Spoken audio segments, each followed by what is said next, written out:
안녕하세요. 이번 시간에는 초보자가 알고리즘을 미리 공부하는 것을 추천하지 않는 이유에 대해서 얘기를 해볼게요. 많은 이제 대기업들이 이제 알고리즘으로 이제 전형으로 사람을 뽑다 보니까 1차에서 이제 그런 것 때문에 이제 많은 알고리즘 같은 거를 좀 외워서 수학 공식 외우듯이 이렇게 문제를 푸는 사람들이 꽤 많아지고 있는 건 사실이에요.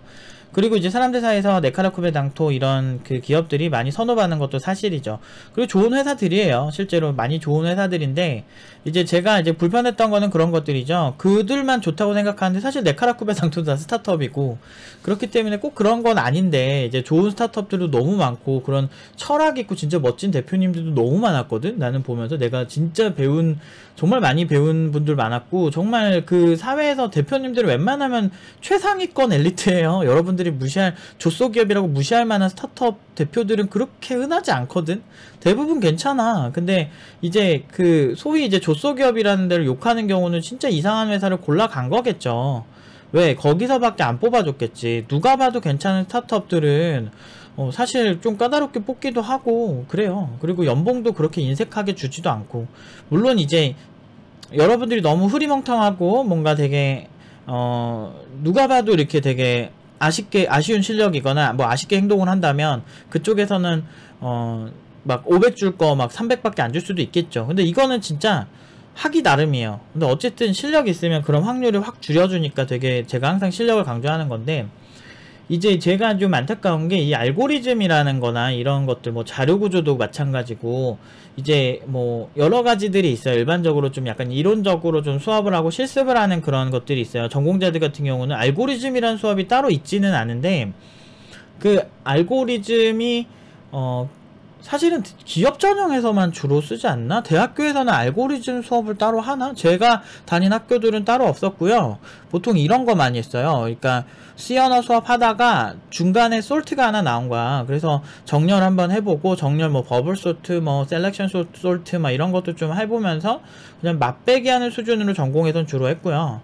지금처럼 문제 푸는 이런 방식은 사실 대학교에서 하는 게 아니야. 그냥 기업에서 그걸로 1차적으로 이제 뭐 걸음체 같은 거 있죠. 이렇게 뭐 걸러내는 거. 그런 것처럼 그런 거 솎아내려고 하는 그런 테스트거든요. 근데 그 문제의 출처가 결국엔 특정 사이트고 그 특정 사이트에 나오는 문제가 어떻게 보면 기준이 됐는데 해서 나쁠 건 없어요. 근데 나쁠 건 없는데 일단은 순서가 잘못됐다는 거죠. 일단은 개발을 잘하는 게 먼저예요. 개발을 잘하는 게 먼저고 개발을 잘한다는 거는 뭐 엄청나게 잘하는 뭐 그런 수준을 얘기하는 거는 아니고 그냥 여러분들이 개발에 익숙해져서 어설프게나마 내가 원하는 걸 만들 수 있는 수준까지 가는 게 먼저예요. 아 그거 알고리즘 먼저 알아야 그렇게 하는 거 아닌가요? 라고 초보자들이 반문할 수 있는데 사실은 요즘은 개발 트렌드가 많이 바뀌어서 옛날에는 가내수공업으로 모든 자료구조든지 모든 알고리즘이든지 직접 다 짰어야 되던 시대가 있어요. 근데 요즘은 구글링만 좀 해도 아주 좋은 알고리즘 나보다 훨씬 훌륭한 그런 알고리즘을 짠 게 보편적으로 퍼져 있고 그것만 전문적으로 하는 사람들도 굉장히 많다는 거죠. 그래서 예를 들어서 뭐 어니스케이프 같은 거 뭐 이스케이프나 어니스케이프 같은 것도 아주 좋은 알고리즘을 누가 짜놨어. 그래서 직접 이렇게 모든 걸 가내수공업으로 해야 되는 경우는 이제 특정 그 앱마다 그 우리 회사에만 딱 있는 그런 알고리즘인 경우에는 직접 짜야 되겠죠. 그래서 보통은 근데 보편적으로 그런 게 많은데 사실 그런 것들을 미리 막 리스트업 해가지고 되게 많이 공부를 하는 사람들이 있어. 근데 그런 사람들이 좀 안타까운 게 보통 그런 사람들이 언어만 딱 하고 난 다음에 그 다음에 그거를 하더라고요. 그러니까 언어만 하고 이제 플랫폼 레벨은 올라가 보지도 않고 뭐 제대로 된 개발을 해보지도 않으면서 일단은 알고리즘 문제만 주구장창 풀고 있는 거야. 그러면 이게 문제가 뭐냐면 예를 들어서 뭐 정렬을 한다라고 하면 내가 정렬이 이런 정렬이 어떤 때 필요한지를 알고 써야 되거든요. 근데 단순히 정렬 이렇게 하면 좀 더 빠르다 느리다 딱 이 정도까지밖에 몰라요. 근데 그렇게 하나하나 한 땀 한 땀 공부를 하다 보면요 사실은 주객이 전도되는 경우가 많고 그 다음에 이제 공부에는 기본적으로 필요성이 필요하거든요. 근데 필요성이 없는 상태에서 일단은 이거 알면 좋다고 하니까 그냥 아무 생각 없이 배우는 경우가 되게 많은데 저는 학생들한테 그렇게 기술 안 가르쳐요. 이게 필요할 때 그거를 깊게 파고들 수 있어야 된다라고 보고 저도 학교 다닐 때 뭐 이것저것 자료 구조도 많이 배우고 뭐 디자인 패턴도 배운 게 있었고, 뭐 여러 가지. MVC 같은 경우는 저 때는 제가 학교 다닐 때만 해도 좀 핫한 그 패턴이었는데 지금은 아니죠. 좀 올드한 패턴이 돼버렸는데, 그때 뭐 공부했던 것들 보면은 실제 그런 디자인 패턴을 차용하지 않는, 또는 그런 디자인 패턴으로 작업을 하는 프로젝트가 없으면 또 금방 까먹어요. 그래서 마치 이런 스택들이 너무나 당연시 되는 것처럼 가이드를 잘못 주는 사람들이 있는데 되게 비현실적인 경우가 많아요. 그런 경우는. 그래서 교육 전문가 입장에서는 이거 차라리 이 친구가 윈도우즈 프로그래밍을 하든 어떤 다른 프로그래밍을 하든 그게 좀 익숙해진 다음에 그게 필요할 때 쓰면 되거든요. 예를 들어서, 근데 요새 정렬 알고리즘도 너무 잘 나와 있어. 파이썬도 마찬가지고, 그 자바도 마찬가지고, 이제 언어 자체에 그 정렬하는 것들이 그냥 탑재되어 있는 경우가 너무 많고, 어설프게 정렬하다가 버그 나가지고 정렬 안 되고 막 삽질했던 기억이 되게 많거든요. 학교 다닐 때, 그리고 되게 어렸을 때. 그런 일보다는 그냥 있는 알고리즘, 그냥 메서드나 아니면 펑션 같은 거를 그냥 가져다 쓰는 게 훨씬 좋죠. 그러면 이걸 가지고 그 사람들이 또 그래. 그건 겉핥기 아니냐. 어디 그냥 뭐 아저씨들한테 배웠니? 그러니까 한 진짜 50대 아저씨들한테 배운 것 같아. 옛날에 그랬거든. 옛날에. 근데 그때는 그 말이 틀린 건 아닌 게 가내수공업의 시대예요. 그때는 이렇게 뭐라 그러지? 이메일도 다음이 원래 파이어볼이라고 하는 그 이메일 그런 거였거든. 그 시대 때는 진짜 CD, MSDN 매뉴얼 보고 막 책 사서 보고 개발하던 때거든. 내가 그때 했었거든. 그 시대랑 지금 구글이 엄청나게 커져가지고 진짜 말도 안 되는 검색 능력을 보여주는, 엄청난 속도로 엄청나게 많은 데이터를 이렇게 짜깁기 해서 인덱싱 해가지고 보여주는 이런 시대에, 특히나 마이크로소프트가 깃허브를 사고 내가 원하면 좀 시간이 걸리긴 하겠지만 원하는 소스 같은 거 찾기도 쉽고 뭐 이런 시대에 예전의 영광을 찾는다는 건 지금 그러니까 두부 만드는데 그 믹서기로 갈았다고 맷돌로 안 갈았다고 뭐라고 하는 건 똑같은 거거든. 물론 맷돌로 갈면은 느낌이야 좋겠지. 하지만 균일하게 갈리는 건 믹서기죠. 그러니까 이런 생각들을 좀 해야 돼요. 그러니까 그 알고리즘이라는 거는 필요할 때 구조를 제대로 보고, 자료 구조도 마찬가지거든요. 우리가 학교에서 배우는 자료 구조는 끽해봐야 많아야 진짜 10개? 한 20개? 이렇게밖에 안 돼요. 근데 제가 이제 팀노바 수업할 때도 많이 보여주는데 자바에서 파생된 그 자료 구조가 엄청나게 많아요. 예를 들면 뭐 이미 정렬을 하고 자료 구조에, 그러니까 순서대로 정렬까지 포함시켜서 자료 구조에 포함시키는 이런 자료 구조가 있어요. 기존에는 정렬해서 이렇게 넣는 자료 구조까지는 학교에서는 배우지 않거든요. 클래식한 걸 거의 배우다 보니까 뭐 그런 거라든지. 근데 알고리즘 문제풀이로 막 이렇게 하는 그 상황 그대로 나오는 경우는 거의 없고요, 사실은. 그러니까 이거는 그냥 대기업에서 사람들 걸러내려고 하는 건데, 그런 기업, 그러니까 그렇게 진짜 구직자 실력 있는 사람들이 알고리즘 문제 풀어가면서 구직을 하는 사람이 있을까? 그걸 되게 좋아서 재미있어서 그렇게 하는 사람 제외하고는 대부분은 그냥 자기 그냥 경력도 짬도 되고, 뭐 자기가 누가 봐도 자기가 어디 가서 사람들이랑 얘기해도 실력되는 사람들 굳이 그렇게까지 구직 안 해요. 그리고 여러분들이 생각하는 공채들은 그런 느낌으로 할 수 있는데, 요새 어떤 대기업 네카라쿠베 당토 중에 하나였던 것 같은데, 그 기업 중에 하나도 우리는 거의 막 그 채용을 한 달씩 안 끈다. 그러니까 이미 제가 말한 내용에 대해서 예민하게 받아들이는 거죠. 뭐 그들이 제 의견을 받다는 게 아니고 이런 이제 우려가 있다는 거죠. 그러니까 기본적으로 사람들을 뽑는데 대기업들은 희망 고문을 되게 많이 해. 그래서 막 진짜 한 달 막 2달씩 막 기다리게 하고, 무슨 누가 봐도 그렇게 좋은 건 아니거든요. 전 이런 거 꼰대라고 생각하는데, 그 기다리는 사람은 뭐가 돼? 막 그러니까 이런 느낌이죠. 그러니까 자기 입장만 생각되는 거야. 너네 아니어도 상관없어. 이런 딱 이 느낌이지. 그러면은 그런 곳을 신격화시켜서 그런 곳이 막 절대적으로 좋고 막 이렇게 생각하는 것 자체는 아직도 이해가 안 되거든요. 뭐 돈 많이 준다고? 근데 그런 데는 좋고 팀노바 4,500, 5,000 가는 건 나쁘고, 이거 초봉 똑같은데? 거기는 인센티브가 다르다고? 어떤 친구는 인센티브가 회사의 순수익의 1%라니까 뭐 이런 경우도 있었다니까. 그러니까 진짜 스타트업은 지분 받고 가는 경우는 진짜 아예 게임이 달라져요. 그 지분이 얼마에 팔릴지 알고. 나는 1년 만에 회사를 300억에 파는 사람도 많이 봤다니까? 많이는 아니지만 한 진짜 몇 개 봤어. 그러니까 300억, 뭐 100억, 한 60억 막 이렇게 파는 거 봤거든? 그러니까 그런 사람들은 어떻게 얘기할 건데? 그 연봉이 얼마야? 그런 대표들은 미친듯이 돈 번 거죠. 그러니까 그런 사람들도 꽤 있어요. 스타트업에 있어 보면. 굉장히 낮은 확률이긴 하지만 1년 만에 그렇게 하긴 힘드니까. 근데 진짜 돈 제일 많이 번 거는 중소기업이긴 하거든. 그러니까 개인으로 봤을 때 나라는 사람이 주요 거기서 중소기업에서 내가 지분받고 들어갔을 때가 제일 이제 근로자로서는 제일 많이 버는 그런 시나리오 중 하나라는 거죠. 대기업에서 그 뛰어난 사람들 사이에서 경쟁해서 올라간다고 생각해보세요. 물론 중소기업에서 진짜 CTO급 되는 사람들은 그 대기업 얼마든지 갈 수 있는데 안 가는 사람도 많아요. 왜? 대기업이 인생의 끝이라고 생각해. 실제로 더 돈 많이 버는 사람들은 결국에는 나와서 자기가 무언가를 하는 사람들인데, 나는 그게 아직도 이해가 안 된다니까. 그러니까 막 전형적인 이제 바로 앞만 보는 그런 대학생들 같은 느낌? 일단은 대기업만 가면 행복해질 것 같아, 막 이런 생각을 하고 이제 가는 거야. 그리고 내가 조소기업 나와서 이제 내가 우리 엄마 친구한테 딱 얘기를 했을 때 내가 지금 누구나 아는 그 회사를 딱 얘기를 해야 엄마 친구가 막 박수 쳐줄 것 같고 막 이런 것 때문에 의식하나 본데, 그거는 딱 대학교까지예요. 대학교도 사실 오히려 지금 저를 좋아하는 많은 분들은 그런 얘기를 하세요. 그러니까 진짜 누구나 나올 수 있는 학교를 나왔고 디지털대학교 나왔는데, 근데도 고연봉을 받고 사는 사람이잖아. 제가 여기 대표고, 그리고 제가 연봉이 낮겠습니까? 제가 여기 대표인데. 그러니까 그 나름대로 잘 살고 있고 좋은 결과 나오고, 그런 사람들 보고 오히려 이 사람은 노력을 더 했다고 생각해 주는 경우도 있어요. 그러니까 오히려 저는 내가 서울대 나왔으면 당연히 잘하는구나 이렇게 생각하겠는데, 누구나 나올 수 있는 대학교를 나오고 누구나 쉽게 갈 수 있는 학교죠. 나 동기들 보면 아줌마 아저씨들 많거든. 근데 그런 학교 나온 사람이 이렇게 하는 거 보면서 오히려 사람들이 더 희망을 갖고, 와, 저 사람 더 실력 있나 보다 이렇게 인정해 주는 경우도 있거든요. 그러니까 무조건 단점만 있진 않아요. 학력이 나쁘다고 해서. 오히려 그런 사람들이 잘했을 때 사회적으로 더 인정받는 경우가 있거든. 어쨌든 이런 신격화에 대해서는 제가 꾸준히 좀 얘기를 했죠. 근데 이제 신격화는 그렇게 좋은 방향은 아니에요. 현실적이지 않으니까. 저는 뭐 그런 기업들에서 일도 해봤고, 네카라쿠베 당토 이쪽에서 그 제1하청 이렇게 일하는 친구들이 있어요. 라인 쪽에 일하는 친구도 팀노버 졸업생인데, 실제로 이제 이런 대기업들도 사실 거기 안에 들어가는 앱 중에 하청 줘서 같이 하는, 협력업체로 같이 하는 것도 많거든.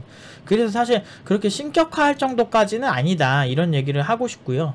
그러니까 그러다 보니까 이제 그런 기업들을 이제 선호하는 사람들이 많아지면서 이제 알고리즘이 당연히 풀이돼야 된다고 생각하는, 그런 생각을 하는 친구들이 진짜 많아요. 근데 제가 우리나라 사람들은 그런 게 있어. 남들이 다 맞다고 생각하는 방향에 동의하지 않으면 그 사람을 완전 막 쳐 죽일 듯 막 봐요. 난 진짜 뭐지, 옛날에 문화혁명 하는 중국을 보는 느낌이거든. 모든 문화재를 자기와 다른 생각을 하면은 무조건 두드려 패야 되고, 그래서 많이 두드려 맞았잖아요, 지금까지.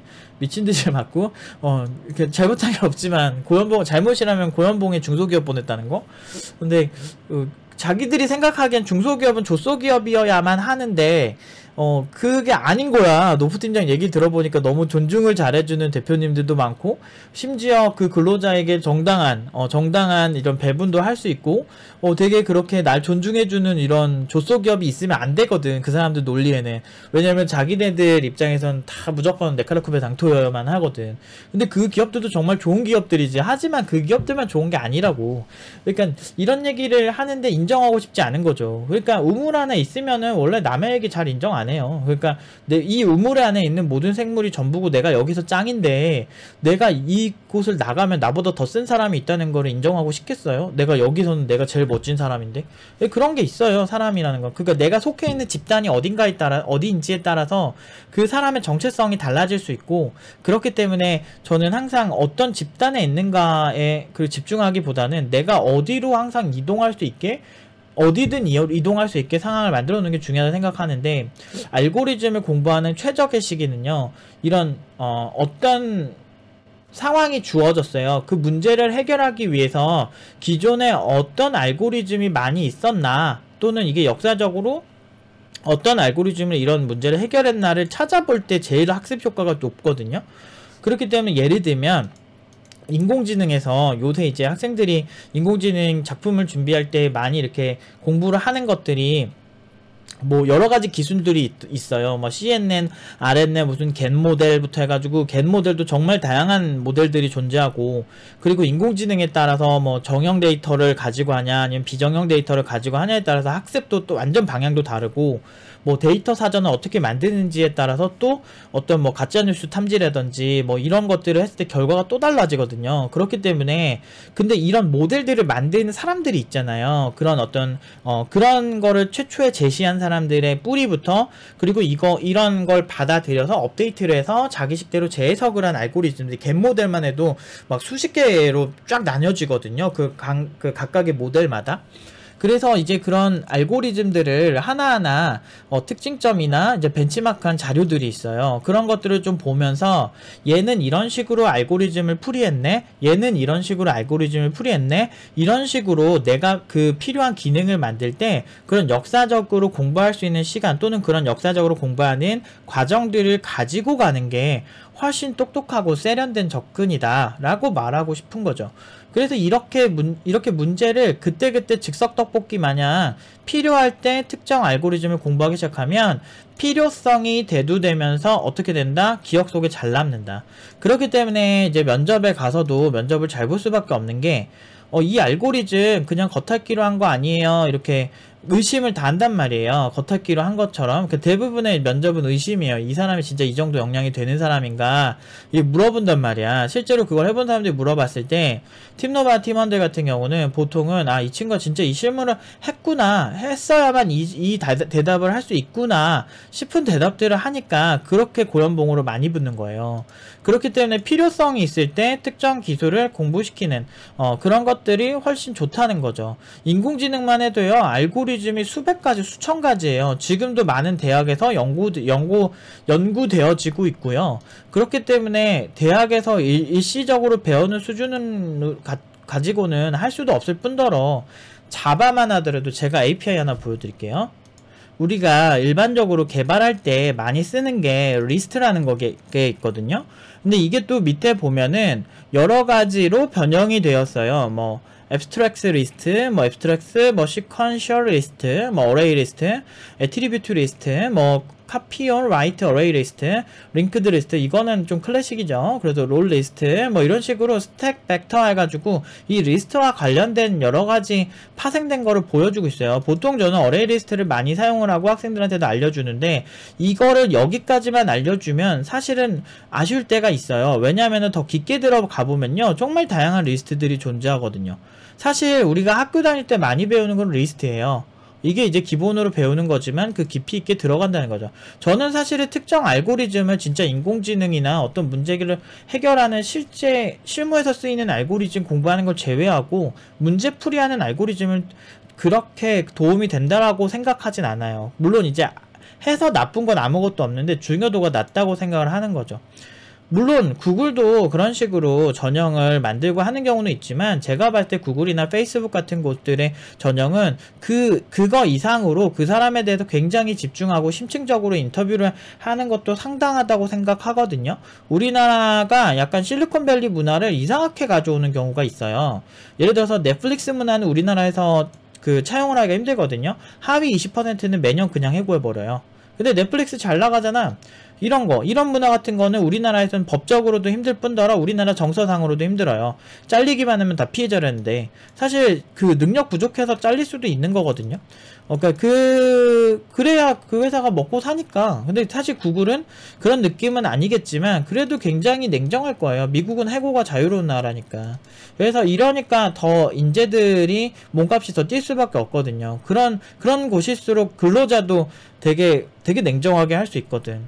그게 약간 어떤 뭐 이렇게 사연팔이 막 이런 걸로 이렇게 할 수가 없으니까 근로자들도 자기 값어치 올리려고 정확하게 딱딱 움직이고, 그래서 어떻게 보면은 누구도 이기적이지 않고 자기의 이득을 위해서 정확하게 움직일 수 있는 그런 사람이 될 수 있는데, 제가 그런 성향을 갖고 있어서 저는 차라리 우리나라처럼 감정에 이렇게 막 호소하고 그러면은 뭐든지 막 되는 막 이런 나라들이 가끔은 조금 답답할 때가 있어요. 이렇게 구직을 할 때도, 그러니까 팀노바 이제 논란 같은 경우도 사실은 그냥 뭐 이렇게 감정에 호소해서 쓴 글이지 뭐 팩트로서 누가 피해를 보고 이런 일은 하나도 없는데, 그러면 사람들이 그런 거에 동요되면 안 되는데 마치 그런 되게 못된 곳처럼 묘사를 하고 있죠.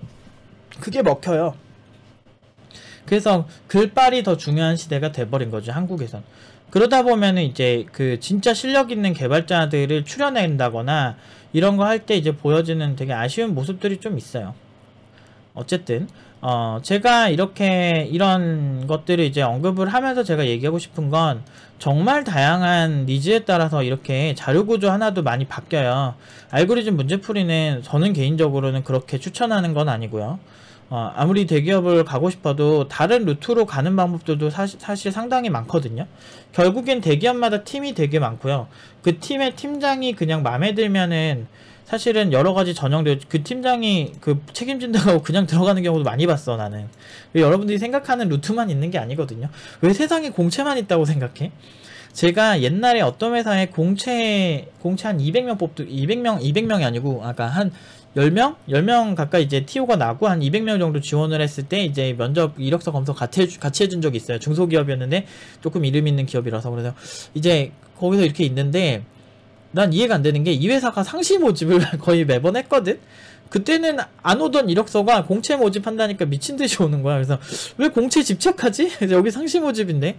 근데 웃긴 거는 공채는 이제 사라졌죠, 거의. 대기업들이 공채를 다 없애요. 왜냐면은 이게 무슨 얘기냐면은 실력 있는 개발자가 이제 갑이 되는 세상이라는 거지.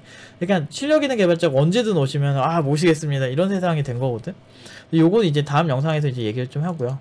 아무튼 이런 식으로 계속 이렇게 그 파생되어서 조금씩 커스텀돼요. 리스트가 계속 이렇게 변형된 거거든요.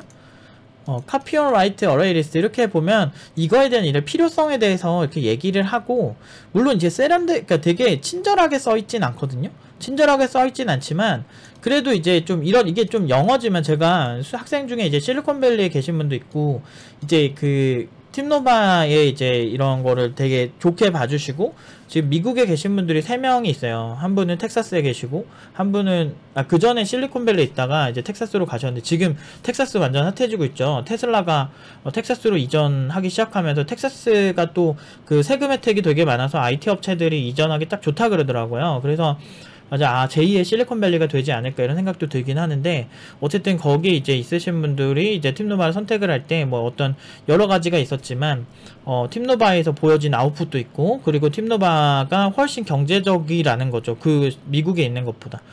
그래서 그런 분들 통해서 이제 미국에 대한 좀 여러 가지 현실들도 조금씩 들을 때가 있는데, 그런 분들이 이렇게 할 때 미국에 영어 잘하시고 이런 분들이 하는 얘기가, 이게 쉬운 영어가 아니래요. 그러니까 공학 용어다 보니까 사실은 한국어로 보든, 우리가 뭐 한국어로 써있다고 다 알아듣는 건 아니잖아. 되게 어려운 용어 써있는 거 보듯이 딱 그런 거예요. 그래서 사실 그게 세련되게 안 써있는데, 이런 문서들은 불친절한 이유가 있습니다. 프로들을 위해서 쓰기 때문에 그렇게 막 완전 친절하게 풀어서 쓰진 않아요. 예를 들어서 스레드 세이프 하다 이렇게 얘기가 나오면, 이 스레드 세이프에 대해서 본인이 알아야 이해할 수 있는 용어들이에요. 그러니까 스레드가 뭔지를 알아야 되고, 이게 왜 세이프 해야 되지? 이게 왜 세이프한 거지? 왜 스레드가 안전하지? 뭐 이런 생각에 대해서 본인이 알아야만 해석할 수 있는 것들이죠. 그런 식으로 전문가들이 볼 수 있게 쓰다 보니까 이거에 대한 해석을 하는 게 되게 어려운 거죠. 그래서 사실 이런 문서 보는 훈련도 되게 많이 필요해요. 그리고 공식 홈페이지 말고 그냥 검색하면 그래도 이제, 근데 이거는 자료가 얼마나 나올지는 잘 모르겠네요. 그래서 한번 검색해볼까?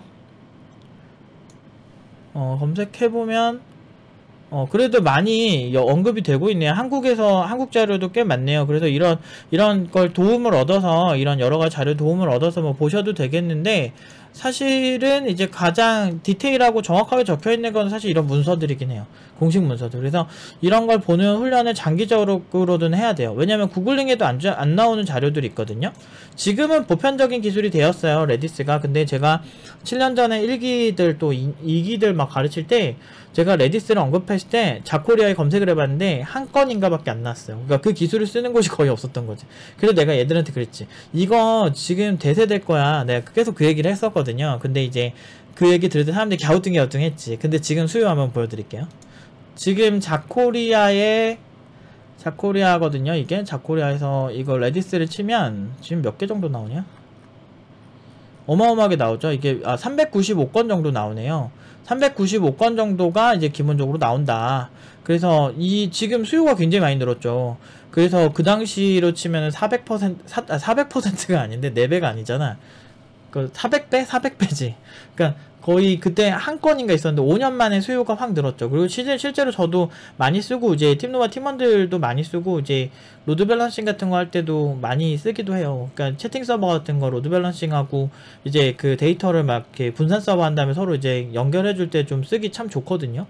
그래서 이제 기능이 되게 잘 나왔어요. 제가 예전에 쓰던 때는 되게 좀 단순했는데 지금 버전업이 많이 되면서 되게 좀 많이 발전했더라고. 그래서 요즘 매뉴얼 보면서 좀 역시 대단해 이러면서 되게 감탄하는데, 지금 뭐 이런 기술들 같은 것도 제가 굉장히 오래전부터 얘기했던 거죠. 사실 제가 예전에 병특 몸담았던 1km 작업할 때 그 당시 썼으니까, 그 당시가 한 10년 전이니까 그 당시에는 수요가 거의 없었죠. 그때 이제 이 기술에 대해서 같이 공유해주고 이런 프로세스를 알려준 어떤 되게 고마운 어떤 개발자분이 계셨는데, 그 당시에 이제 제가 딱 처음 본 진짜 잘하는 개발자분이었는데, 그분 같은 경우는 지금도 뭐 능력 되게 좋죠. 아마 제가 알기로는 대기업 쪽에 가신 걸로 아는데, 나중에 대기업에 되게 좋은 조건으로. 근데 그 분이 이렇게 그때 처음에 얘기를 하면서 이제 그런 걸 관심이 생기면서 이제 이런 기술들이 되게 많고 그렇구나 이러면서 되게 공부를 열심히 했던 것 같아요. 그때 정말 25살 때니까 한 11년 전이죠. 그래서 그때 정말 성장을 많이 했거든요, 저도. 그러면서 이게 이런 거구나 이러면서 많이 느끼고, 그러니까 인생에서 작업을 하다 보면 우리가 어떤 문제에 직면하고 그거를 찾아가는 것도 결국에는 찾는 프로세스도 결국에 이 사람의 발전에 굉장히 중요한, 아주 중요한 과정이거든요. 근데 필요한 것들인데 그런 거에 집중하지 않고 남이 다 풀이해 놓은 알고리즘을 그냥 따라서 하는 거는 너무너무, 참고까진 좋지만 그렇게 좋은 건 아니에요. 그리고 그 문제의 정답처럼 실제 상황이 펼쳐지지도 않고, 우리가 수학 문제에 나오는 그대로 세상에 펼쳐지던가요? 막 꼭 문제를 위한 문제잖아 대부분. 오히려 그런 것보다는 세상의 문제들이 조금은 직관적이고, 근데 그런 세상의 문제를 직접적으로 많이 쓰는 이런 수학 공식이나 이런 건 잘 안 있잖아요. 그러니까 어쨌든 업무적으로 쓰거나 필요성에 의해서 그거를 쓰는 그런 방식이 되게 좋아요. 그래서 제가 이제 추천하는 방식은 직접 해보는 게 가장 좋지만, 만약 직접 구현한다면 이제 C랑 C++를 추천해 드릴게요. 직접 해보는 게 제일 좋지만,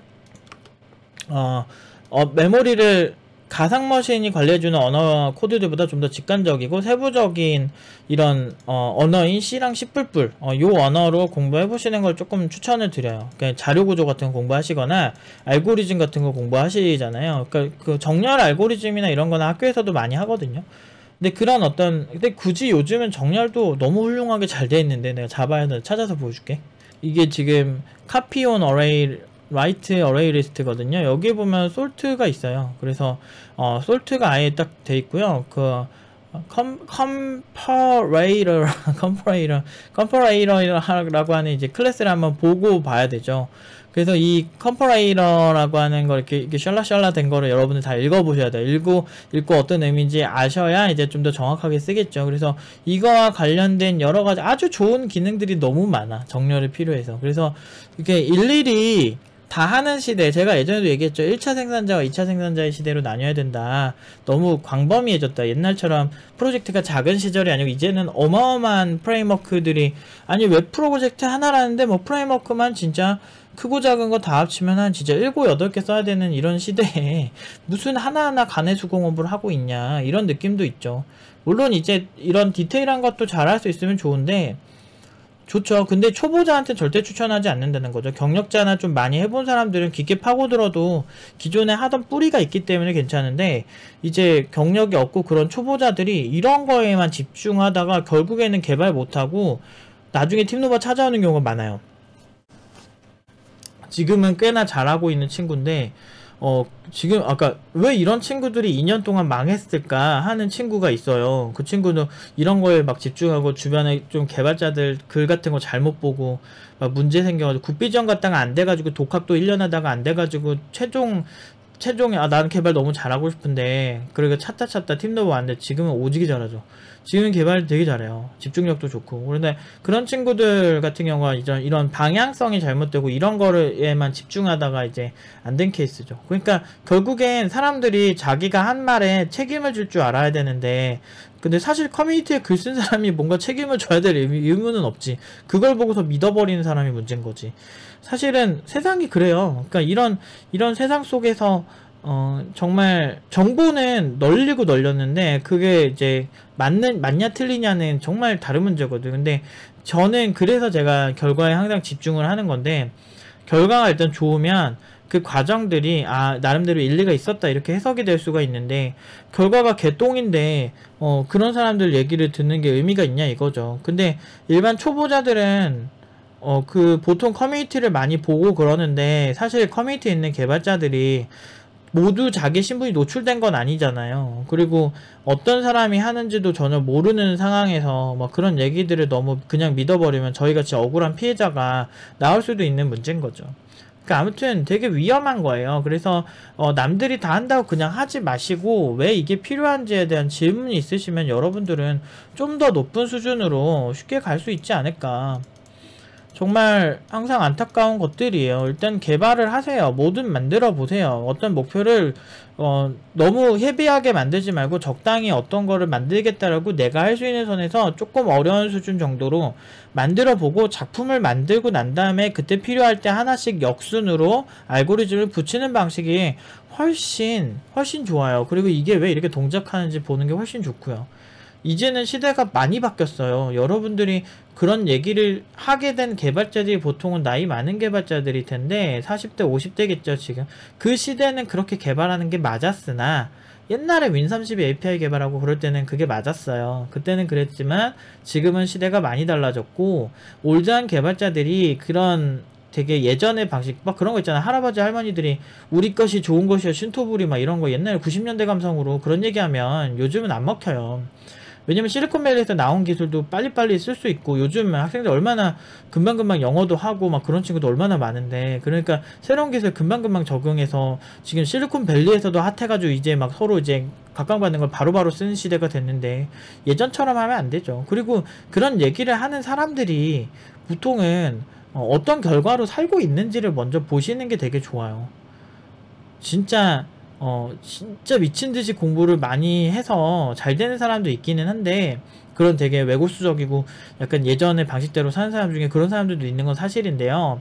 그런 사람들은 일단은 굉장히 오래 공부를 해서 나온 결과를 기반으로 그냥 하는 얘기고, 여러분들 같은 경우는 단시간에 좀 더 효율적으로 공부를 해야죠. 예전에 공부한 사람들이 다 정답이면, 그렇게 따지면은 이제 뭐 예전의 공부 방식이 맞아야 되지만 교육 기술은요 점점 발달하고 있고요. 어떻게 공부하는 게 좀 혁신적인지 좋은지에 대한 여러 가지 저서들을 저는 일주일에 그래도 하나 이상은 꾸준히 참고를 하고 이런 컨텐츠를 만드는 제 입장에서, 그리고 실제로 학생들에게 많이 해서 효과적인 결과를 많이 내본 입장에서는 예전의 방식의 그런 방식은 가능은 하나 너무 오래 걸리고 비효율적 방식이다. 그렇기 때문에 이런 알고리즘을 그냥 외우는 형태는 실무는 여러분들이 시험 문제 보는 곳이 아닙니다. 그렇기 때문에 물론 뭐 대기업 전형에는 그런 시험이 있을 수는 있지만, 결국엔 들어가서는 내가 기술을 분석하고 검색하고, 그리고 그걸 어떤 식으로 우리 거에 이식을 시켜야 되고,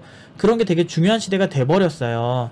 요새 중소기업에서도 리액트.js 뭐 이런 거 쓰고 있는데, 제가 리액트.js를 다룬다는 사람들한테 가서 이거 버추얼돔이 어떤 원리로 동작하는지를 얘기해보세요 라고 얘기하면 얘기 못하는 사람들이 대부분이에요.